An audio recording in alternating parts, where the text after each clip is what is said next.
Feliz y bendecido día, aprendiendo un curso de milagros.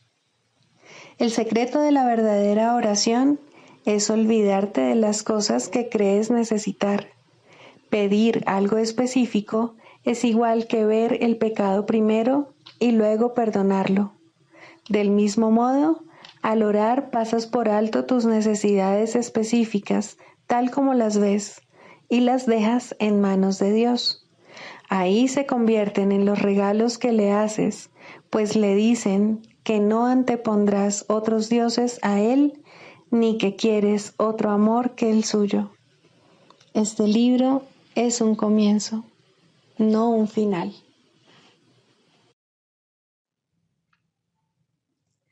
Del prefacio, que postula, párrafo 2. El mundo de la percepción, por otra parte, es el mundo del tiempo, de los cambios, de los comienzos y de los finales. Se basa en interpretaciones, no en hechos. Es un mundo de nacimientos y muertes, basado en nuestra creencia en la escasez, en la pérdida, en la separación y en la muerte. Es un mundo que aprendemos en vez de algo que se nos da. Es selectivo en cuanto al énfasis perceptual, inestable en su modo de operar e inexacto en sus interpretaciones. Introducción.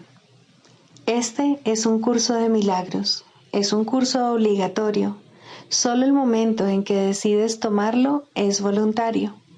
Tener libre albedrío no quiere decir que tú mismo puedas establecer el plan de estudios. Significa únicamente que puedes elegir lo que quieres aprender en cualquier momento dado. Este curso no pretende enseñar el significado del amor, pues eso está más allá de lo que se puede enseñar. Pretende, no obstante, despejar los obstáculos que impiden experimentar la presencia del amor, el cual es tu herencia natural. Lo opuesto al amor es el miedo, pero aquello que todo lo abarca no puede tener opuestos. Este curso puede, por lo tanto, resumirse muy simplemente de la siguiente manera. Nada real puede ser amenazado. Nada irreal existe. En esto radica la paz de Dios. Capítulo 1. El significado de los milagros. Primero, principios de los milagros. Principio 10. Cuando se obran milagros con vistas a hacer de ellos un espectáculo para atraer creyentes, es que no se ha comprendido su propósito. Capítulo 8. El viaje de retorno. Cuarto, el regalo de la libertad. Si lo que la voluntad de Dios dispone para ti es paz y dicha absolutas, y eso no es lo único que experimentas, es que te estás negando a reconocer su voluntad. Su voluntad no fluctúa, pues es eternamente inmutable. Cuando no estás en paz, ello se debe únicamente a que no crees que estás en Él, mas Él es el todo de todo. Su paz es absoluta y tú no puedes sino estar incluido en ella. Sus leyes te gobiernan porque lo gobiernan todo. No puedes excluirte a ti mismo de sus leyes, si bien puedes desobedecerlas. Si lo haces, no obstante, y solo en ese caso, te sentirás solo y desamparado porque te estarás negando todo. He venido como una luz a un mundo que en verdad se niega todo a sí mismo. Hace eso simplemente al disociarse de todo. Dicho mundo es, por lo tanto, una ilusión de aislamiento que se mantiene vigente por miedo a la misma soledad que es su ilusión. Os dije que estaría con vosotros siempre incluso hasta el fin del mundo. Por eso es por lo que soy la luz del mundo. Si estoy contigo en la soledad del mundo, la soledad desaparece. No puedes mantener la ilusión de soledad si no estás solo. Mi propósito, pues, sigue siendo vencer el mundo. Yo no lo ataco, pero mi luz no puede sino desvanecerlo por razón de lo que es. La luz no ataca a la obscuridad, pero la desvanece con su fulgor. Si mi luz va contigo a todas partes, tú desvaneces la obscuridad conmigo. La luz se vuelve nuestra y ya no puedes morar en la obscuridad, tal como la obscuridad no puede morar allí donde tú vas. Acordarte de mí es acordarte de ti mismo, así como de aquel que me envió a ti. Estabas en las tinieblas hasta que una parte de la filiación decidió acatar completamente la voluntad de Dios. Una vez que esto se logró, todos lo lograron perfectamente. ¿De qué otra manera, si no, habría podido lograrse perfectamente? Mi misión consistió simplemente en unir la voluntad de la filiación con la voluntad del Padre, al ser yo mismo consciente de la voluntad del Padre. Esta es la conciencia que vine a impartirte, y el problema que tienes en aceptarla es el problema de este mundo. Eliminarlo es la salvación, y en ese sentido, yo soy la salvación del mundo. El mundo, por lo tanto, no puede sino aborrecerme y rechazarme, ya que el mundo es la creencia de que el amor es imposible. Si aceptases el hecho de que yo estoy contigo, estarías negando al mundo y aceptando a Dios. Mi voluntad es la suya, y tu decisión de escucharme es la decisión de escuchar su voz y de hacer su voluntad. De la misma manera en que Dios me envió a ti, yo te enviaré a otros, e iré a ellos contigo, para que podamos enseñarles paz y unión. ¿No crees que el mundo tiene tanta necesidad de paz como tú? ¿No te gustaría dársela en la misma medida en que tú deseas recibirla? Pues a menos que se la des, no la recibirás. Si quieres recibirla de mí, tienes que darla. La curación no procede de nadie más. Tienes que aceptar dirección interna. La dirección que recibas no puede sino ser lo que quieres, pues, de lo contrario, no tendría sentido para ti. Por eso es por lo que la curación es una empresa de colaboración. Yo puedo decirte lo que tienes que hacer, pero tú tienes que colaborar teniendo fe en que yo sé lo que debes hacer. Solo entonces decidirá tu mente seguirme. Sin esa decisión, no podrías curar, porque ello te supondría que habrías decidido en contra de la curación, y este rechazo de lo que yo he decidido para ti impediría la curación. La curación es un reflejo de nuestra voluntad conjunta. Esto resulta obvio porque se examina el propósito de la curación. La curación es la manera de superar la separación. La separación se supera mediante la unión. No se puede superar separando.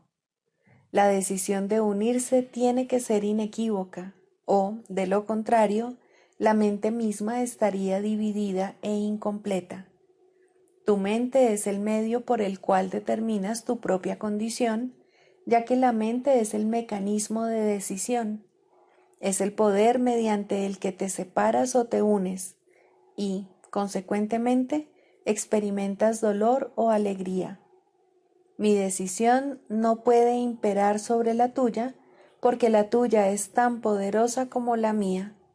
De no ser así, los hijos de Dios no gozarían de perfecta igualdad. No hay nada que nuestra voluntad conjunta no pueda lograr, pero la mía sola no puede ayudarte.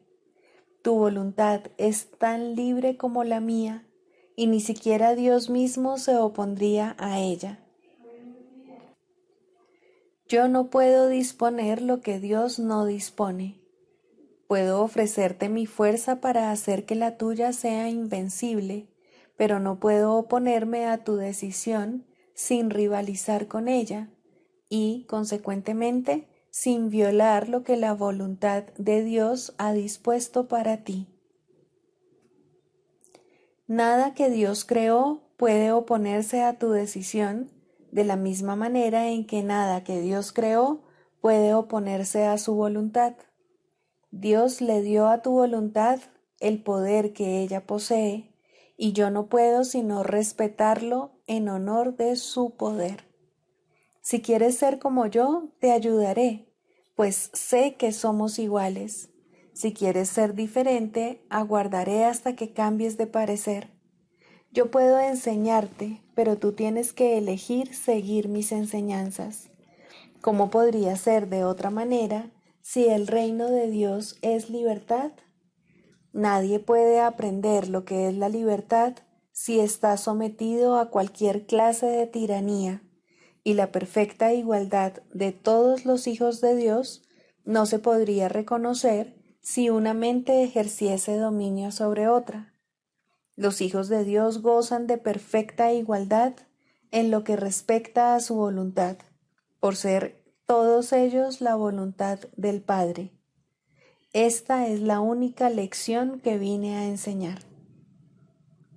Si tu voluntad no fuese la mía, tampoco podría ser la de nuestro Padre. Esto significaría que habrías aprisionado la tuya y que no le has permitido ser libre. Solo no puedes hacer nada porque solo no eres nada. Yo no soy nada sin el Padre y tú no eres nada sin mí, porque al negar al Padre te niegas a ti mismo. Siempre me acordaré de ti, y en el hecho de que me acuerde de ti radica el que tú te acuerdes de ti mismo. En nuestro mutuo recuerdo radica nuestro recuerdo de Dios. Y en ese recuerdo radica tu libertad, porque tu libertad está en Él. Únete, pues, a mí en alabanza de Él y de ti que fuiste creado por Él. Este es nuestro regalo de gratitud hacia Él, que Él a su vez compartirá con todas sus creaciones, a las que da por igual todo lo que es aceptable para Él. Por ser aceptable para Él es el regalo de la libertad, que es lo que su voluntad dispone para todos sus hijos. Al ofrecer libertad, te liberarás.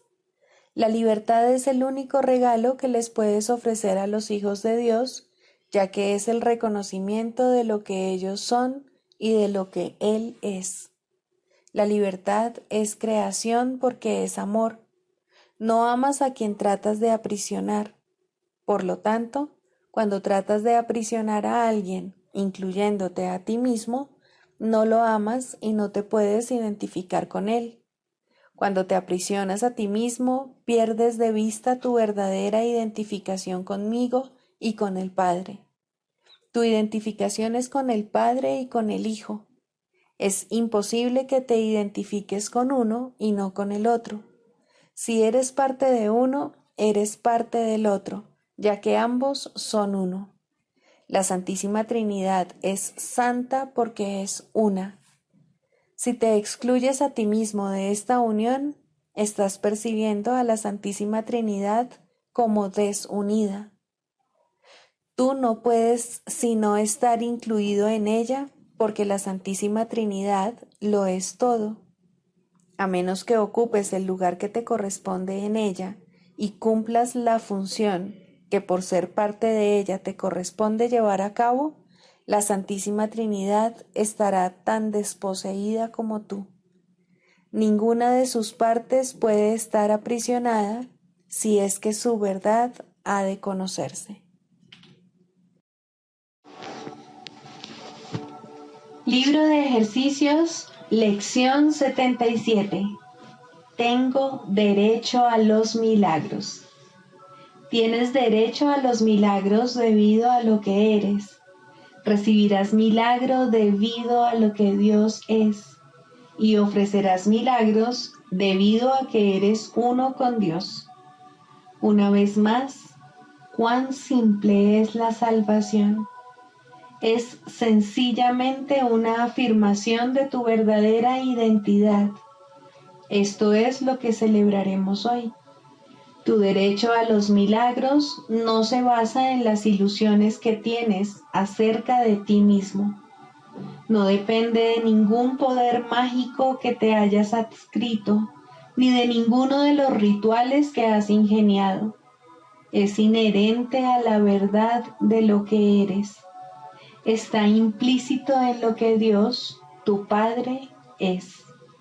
Tu derecho a los milagros quedó establecido en tu creación y está garantizado por las leyes de Dios. Hoy reivindicaremos los milagros a los que tienes derecho, pues te pertenecen. Se te ha prometido total liberación del mundo que construiste. Se te ha asegurado que el reino de Dios se encuentra dentro de ti y que jamás lo puedes perder. No pedimos sino lo que en verdad nos pertenece.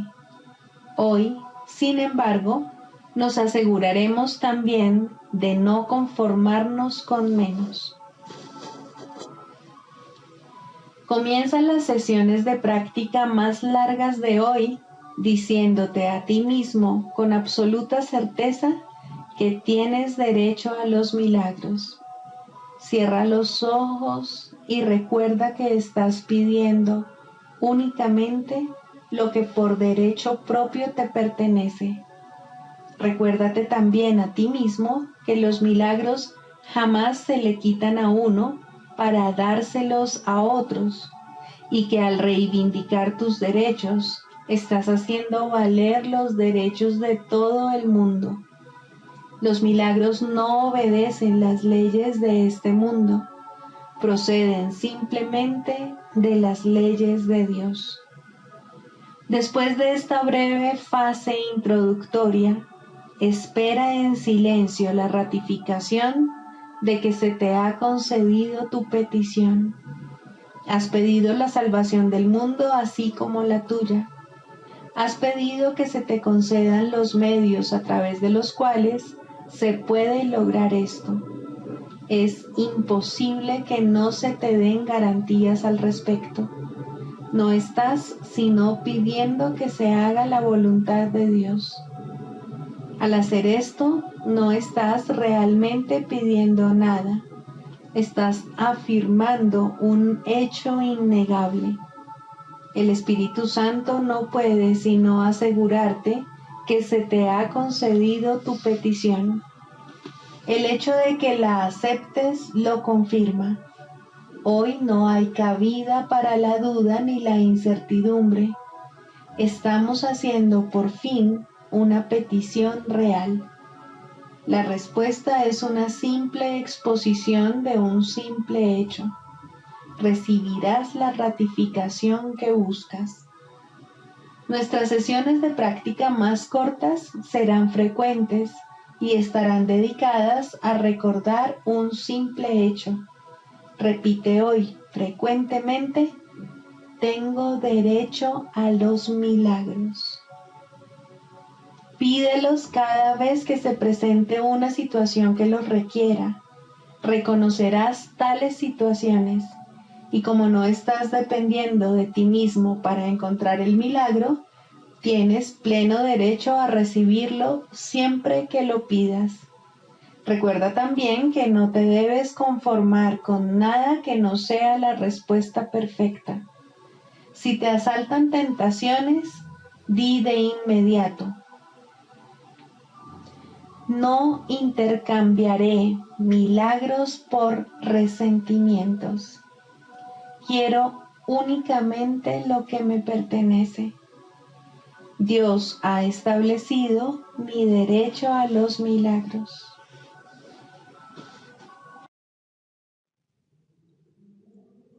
Del Manual para el Maestro, pregunta 4.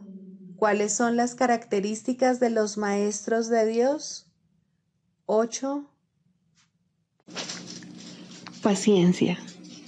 Los que están seguros del resultado final pueden permitirse el lujo de esperar y esperar sin ansiedad. Para el Maestro de Dios, tener paciencia es algo natural. Todo lo que ve son resultados seguros que ocurrirán en un momento que tal vez aún le sea desconocido, pero que no pone en duda. El momento será tan apropiado como la respuesta. Y esto es verdad con respecto a todo lo que ocurre ahora u ocurra en el futuro. En el pasado no se produjeron tampoco errores, ni ocurrió nada que no sirviese para beneficiar al mundo, así como aquel a quien aparentemente le ocurrió. Tal vez esto no se entendió así en su momento. Con todo, el Maestro de Dios está dispuesto a reconsiderar todas sus decisiones pasadas, si éstas le están causando dolor a alguien. Tener paciencia es algo natural para aquellos que tienen confianza. Seguros de la interpretación final de todas las cosas en el tiempo, ningún resultado, ya visto o por venir, puede causarles temor alguno.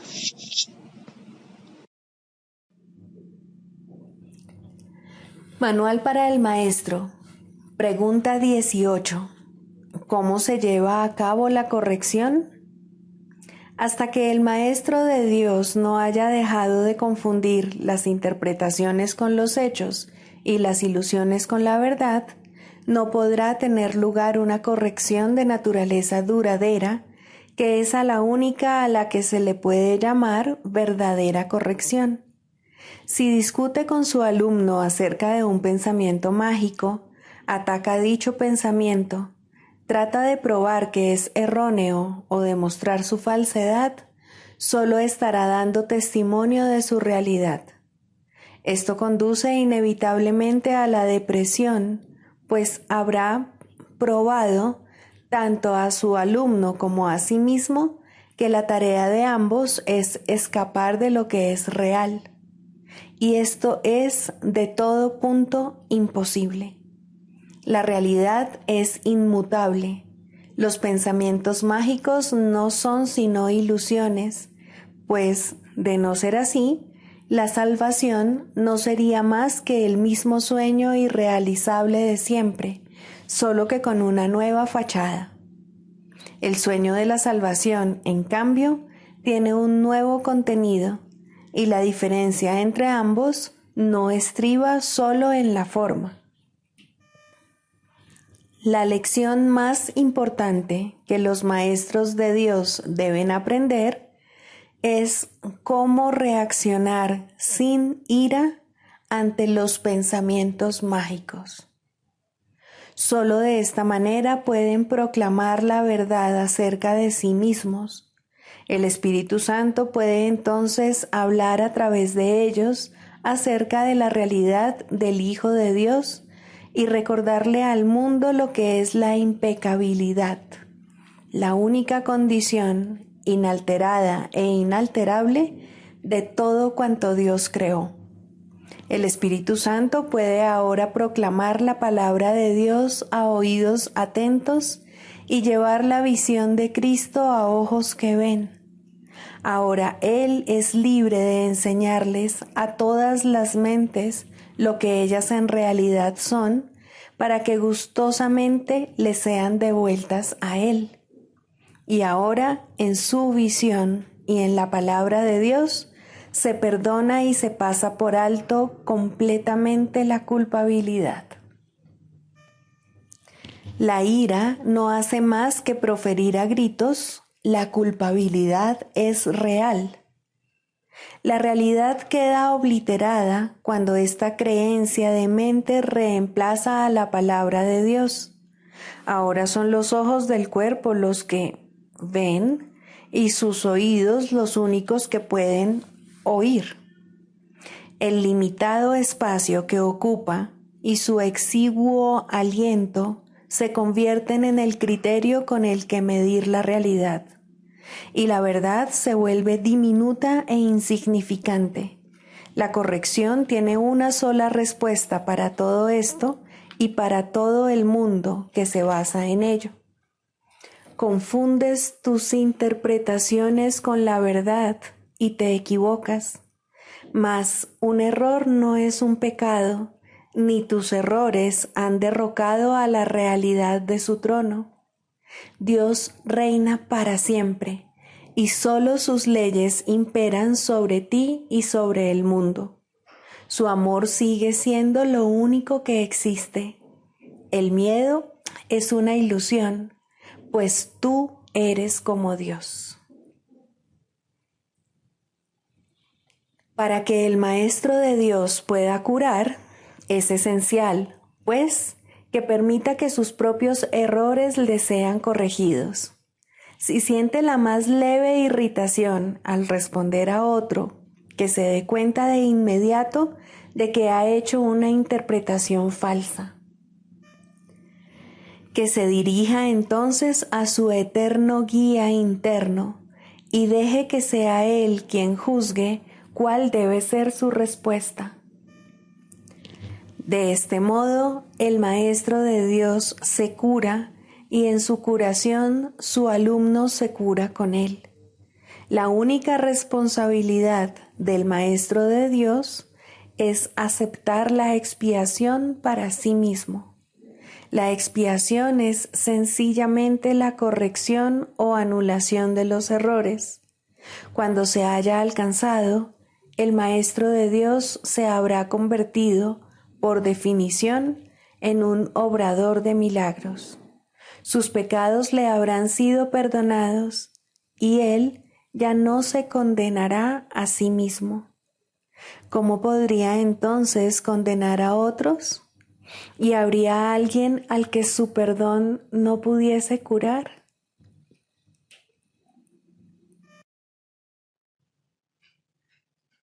Clarificación de términos. El ego, el milagro. Las ilusiones no perdurarán. Su final es indudable y eso es lo único que es seguro en su mundo. Por eso es por lo que es el mundo del ego. ¿Qué es el ego? El ego no es más que un sueño de lo que en realidad eres. Un pensamiento de que estás separado de tu creador y un deseo de ser lo que él no creó. El ego es un producto de la locura, no de la realidad. Es tan solo un nombre para lo innombrable, un símbolo de lo imposible, una elección de opciones que no existen. Le damos un nombre solo para que nos ayude a entender que no es más que un pensamiento ancestral según el cual aquello que se ha inventado es inmortal. Mas, ¿qué podría proceder de ello excepto un sueño que, al igual que todos los demás sueños, tan solo puede terminar en la muerte? ¿Qué es el ego? El ego no es nada, pero se manifiesta de tal forma que parece ser algo. En un mundo de formas no se puede negar al ego, pues solo él parece real. Mas, ¿podría el Hijo de Dios, tal como su Padre lo creó, morar en una forma o en un mundo de formas? Si alguien te pide que definas al ego y expliques cómo se originó, es porque cree que el ego es real e intenta, por definición, asegurarse de que su naturaleza ilusiva quede oculta tras las palabras que parecen otorgarle realidad. Ninguna definición que se haya hecho de una mentira puede hacer que ésta sea verdad, ni tampoco puede haber una verdad que las mentiras puedan realmente ocultar. La irrealidad del ego no se niega con palabras, ni su significado se vuelve claro por el hecho de que su naturaleza parezca tener una forma. ¿Quién puede definir lo indefinible? Sin embargo, Incluso para esto hay una respuesta. No podemos formular realmente una definición de lo que es el ego, pero sí podemos decir lo que no es. Y esto lo podemos ver con perfecta claridad. Basándonos en eso, podemos deducir lo que es. Observa su opuesto y verás la única respuesta que tiene sentido. A lo opuesto al ego, desde cualquier punto de vista, origen, efectos y consecuencias, le llamamos milagro.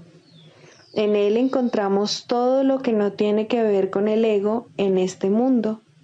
El milagro es lo opuesto al ego, y solo en él podemos observar lo que era el ego, pues en él vemos lo que éste aparentemente hacía. Y la causa y sus efectos no pueden sino seguir siendo una misma cosa. Donde antes había obscuridad, ahora veremos luz. ¿Qué es el ego? Lo que antes era la obscuridad. ¿Dónde está el ego? Donde antes estaba la obscuridad. ¿Qué es ahora y dónde puede encontrársele? No es nada y no se le puede encontrar en ninguna parte. Ahora la luz ha llegado y su opuesto se ha ido sin dejar ni rastro. Donde antes había maldad, ahora hay santidad. ¿Qué es el ego? Lo que antes era maldad. ¿Dónde está el ego? En una pesadilla que solo parecía ser real mientras la estabas soñando. Donde antes había crucifixión, ahora está el Hijo de Dios. ¿Qué es el ego?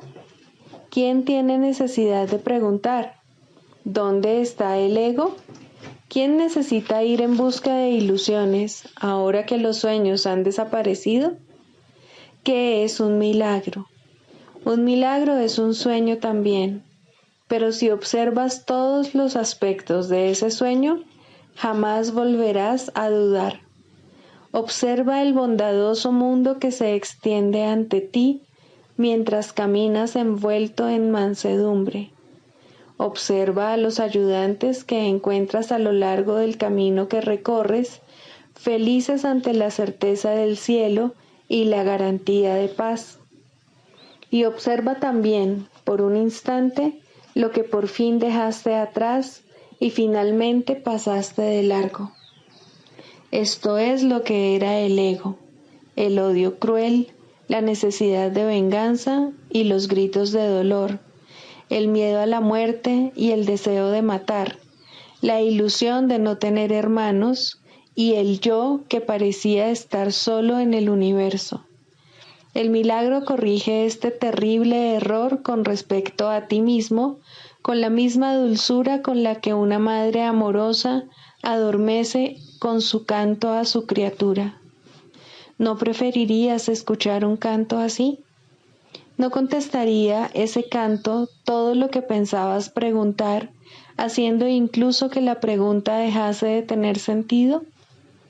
Tus preguntas no tienen respuesta, ya que han sido planteadas para acallar la voz de Dios, la cual nos hace a todos una sola pregunta. ¿Estás listo ya para ayudarme a salvar el mundo? Pregunta esto en vez de preguntar qué es el ego, y verás un súbito resplandor envolver al mundo que el ego fabricó. Ahora no se le niega a nadie ningún milagro. El mundo se ha salvado de todo lo que tú pensabas que era, y lo que es ha sido siempre absolutamente puro y jamás ha sido condenado. El milagro perdona, el ego condena. No se necesita ninguna otra definición para ninguno de ellos excepto esta. Mas, ¿qué definición podría ser más cierta o estar más a tono con lo que es la salvación? Con esto, el problema y la respuesta se llevan una al lado del otro, y al estar finalmente juntos, la elección es obvia. ¿Quién elegiría el infierno de reconocer que eso es lo que está eligiendo? ¿Y quién no seguiría adelante un poco más cuando le ha sido dado comprender que el camino es corto y que el cielo es su meta? Psicoterapia. Primero, el propósito de la psicoterapia. Muy sencillamente, el propósito de la psicoterapia es eliminar los obstáculos a la verdad. Su objetivo es ayudar al paciente a abandonar su fijo sistema ilusorio y comenzar a reconsiderar las espurias relaciones causa-efecto sobre las cuales descansa este sistema. Nadie en este mundo se escapa del miedo, pero todo el mundo puede reconsiderar sus causas y aprender a evaluarlas correctamente. Dios ha dado a todo el mundo un maestro cuya sabiduría y ayuda sobrepasan ampliamente cualesquiera contribuciones que un terapeuta terrenal pueda proveer. Sin embargo, hay momentos y situaciones en las cuales una relación terrenal paciente-psicoterapeuta se convierte en la manera a través de la cual él ofrece sus más grandes regalos a ambos. ¿Qué mejor propósito podría una relación tener que el de invitar al Espíritu Santo a entrar en ella y dar su propio gran regalo de regocijo? ¿Qué más alta meta podría haber para cualquiera que la de aprender a invocar a Dios y escuchar su respuesta? ¿Y qué objetivo más trascendente puede haber que el de evocar el camino, la verdad y la vida y recordar a Dios?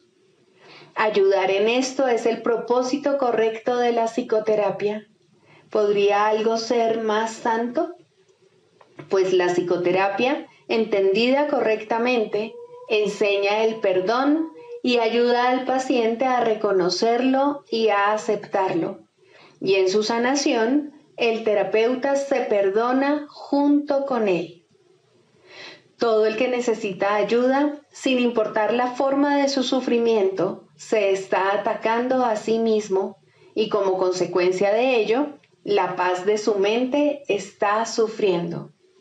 Estas tendencias a menudo se describen como autodestructivas y con frecuencia el paciente mismo las percibe de esa forma.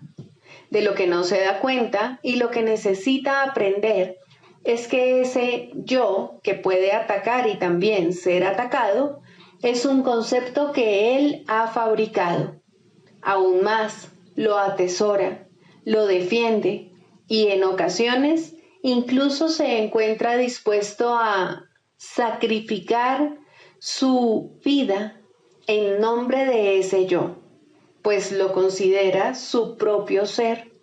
Lo ve como algo que se afecta, que reacciona a fuerzas externas según ellas lo requieren y que se encuentra indefenso en medio del poder del mundo. La psicoterapia, entonces, debe restablecer a su conciencia la habilidad para tomar sus propias decisiones. Debe disponerse a revertir su pensamiento y a entender que aquello que él creyó que proyectaba sus efectos sobre él era fabricado por sus propias proyecciones sobre el mundo. Por tanto, el mundo que ve no existe. Hasta que esto se acepte, al menos en parte, el paciente no puede verse a sí mismo como realmente capaz de tomar decisiones y luchará contra su libertad por creer que se trata de su esclavitud.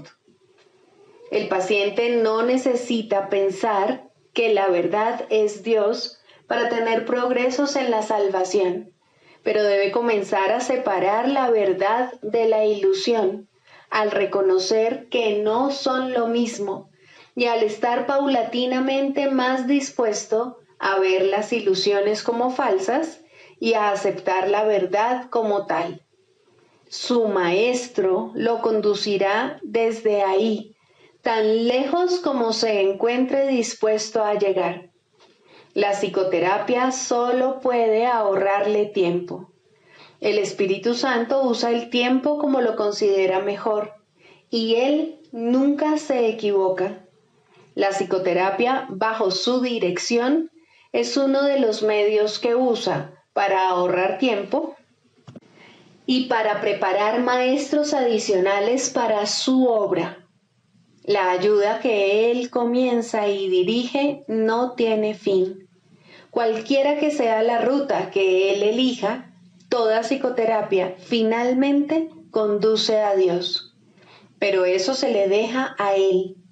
Todos somos sus psicoterapeutas, pues quiere que todos seamos sanados en Él. El canto de la oración. Segundo, la escalera de la oración. La oración no tiene principio ni fin, es parte de la vida, pero sí cambia de forma y crece a medida que uno va aprendiendo hasta que alcanza su estado amorfo y se funde en una comunicación total con Dios. En su aspecto peticionario, no necesita apelar a Dios, que de hecho rara vez se hace, y ni siquiera entraña creencia alguna en Él. En estos niveles, la oración es un simple desear que surge de un sentido de carencia y escasez. Estas formas de oración o de pedir desde la necesidad siempre entrañan un sentimiento de debilidad e insuficiencia. Nadie, pues, que esté seguro de su identidad, podría orar de esta manera.